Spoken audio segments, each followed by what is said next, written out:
नमस्कार मेरे विद्यार्थियों, आपकी मंगल कामना के साथ और मैं आपकी हिंदी विषय की हिंदी अध्यापिका आपका हिंदी की ई कक्षा में हार्दिक स्वागत करती हूँ।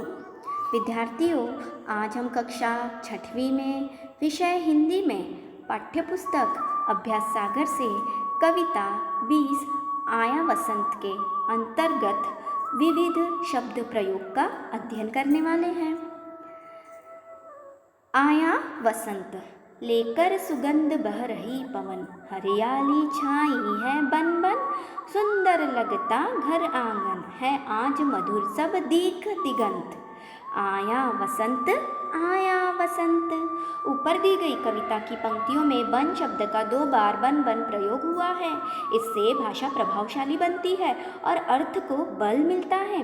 नीचे कुछ इसी प्रकार की शब्द युग्म दिए गए हैं, इनका वाक्यों में प्रयोग कीजिए। जन जन, स्वतंत्रता तो जन जन का अधिकार है। युग युग, नैतिक कहानियाँ युग युग से बताई जा रही हैं। प्रश्न आगे, खुशी खुशी, सारा परिवार खुशी खुशी रहता है। कली कली, बगिया में वसंत में कली कली खिली है। नई नई, बच्चों को नई नई कहानियाँ बताना चाहिए। प्रश्न 2, नीचे मिलते जुलते अर्थ वाले शब्द युग्म दिए गए हैं, इनका आपको वाक्य में प्रयोग करके लिखना है। क, घर आंगन, घर आंगन सुंदर सुंदर लग रहा है। खेती बाड़ी, किसान खेती बाड़ी में काम करता है। घास फूस, मैदान में काफ़ी घास फूस है। प्रश्न 3, नीचे दिए गए उल्टे अर्थ वाले शब्दों के युग्मों का वाक्यों में प्रयोग कीजिए। सच झूठ, पंचायत ने सच झूठ का फैसला सुनाया। इधर उधर, आप इधर उधर मत जाना। देश विदेश, देश विदेश के मंत्री आए हैं। दाएं बाएं, रास्ता पार करते समय दाएं बाएं अवश्य देखना चाहिए। प्रश्न 4, नीचे दिए गए शब्दों के सामने उनके समान अर्थ वाले शब्द हमको छांट कर लिखना है। जैसे कि आपको ब्रैकेट में शब्द दिए हैं। पल, क्षण, फूल, पुष्प, मधुर, मीठा, कोकिला, कोयल, भौरा, भ्रमर, गान, गीत। आगे प्रश्न 5, निम्नलिखित शब्दों में से विशेषण विशेष्य छांटकर लिखिए। विशेषण नया, विशेष्य गान, सुखी, विशेष्य प्राण, विशेषण सुंदर, विशेष्य घर आंगन, विशेषण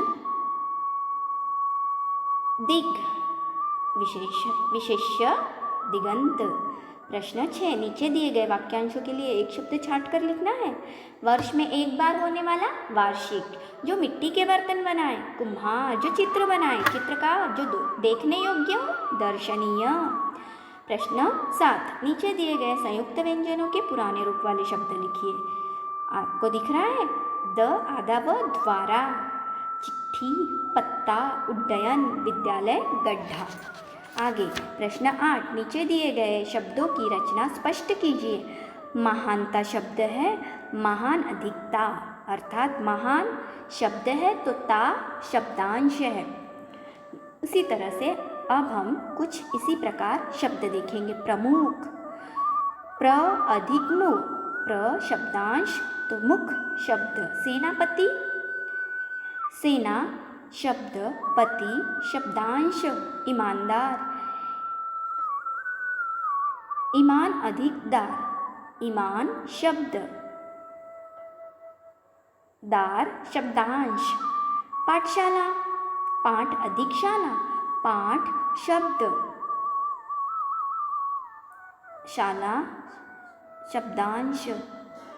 प्रश्न 9, नीचे दिए गए कारक चिन्हों अथवा उपसर्ग के द्वारा रिक्त स्थानों की पूर्ति कीजिए। पुनीता ने अपनी सहेली को उसके जन्मदिन पर बधाई दी। शेर को देखकर मदन घर में घुस गया। माताजी ने सोहन को पानी लाने को कहा। मोर के पंख बहुत सुंदर है। मीरा के बहन के हाथ में बहुत अच्छी घड़ी बंधी है। प्रश्न 10, नीचे दिए गए शब्दों के सही रूप लिखिए। परीक्षा में र में छोटी ई की मात्रा है, लेकिन यह गलत है। र में बड़ी ई की मात्रा लगती है। परीक्षा। सम्मान, सम्मान में म पूरा है जबकि आधा होना चाहिए। सम्मान। साधु, श्रीमती, बीमारी, गुरु।